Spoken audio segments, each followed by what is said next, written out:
siis grupivõitluse turniir ja siin toimuvad ka siis duellivõitlused, profivõitlused selles mõttes. Ja hetkel on planeeritud siis 3 vs 3 võib-olla õhtul või hiljem siis saab teha ka 5 vs 5 seda pugurti. No mul isiklikult, ma alustasin juba nii tükk aega tagasi, et ma ei oska enam midagi muud teha. Siis ma olen selle külge kuidagi jäänud. Aga eks ilmselt huvi ajaloo ja turviste vastu ja sükst asjad.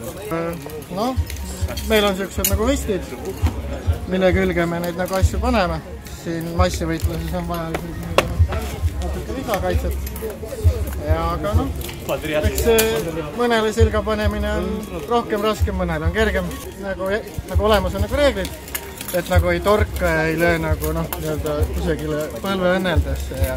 Et noh, keelatud võtteid ei tee ja siis teeme kõik reeglipärased nagu löögid. Sellepärast meil on nagu noh, kõvad kiivrid ka peas, et noh, küll tunneb, aga saab hakkama. Üle 10 aasta vist juba, aga mitte nagu, noh, ma alustasin kergema võitlusega, vikingi võitlusega ja siis seda rüütli asja hakkasin nagu hiljem tegema. Aga kokku sükest võitlust asja olen mingi üle 10 aastat, mul on sassi juba. Nagu igasuguse selle võitlusspordiga, et vigastusi ikka nagu tekib. No suuremalt osalt on nagu liigese vigastused olnud, et kui turvis on ära vajunud või turvis on halb.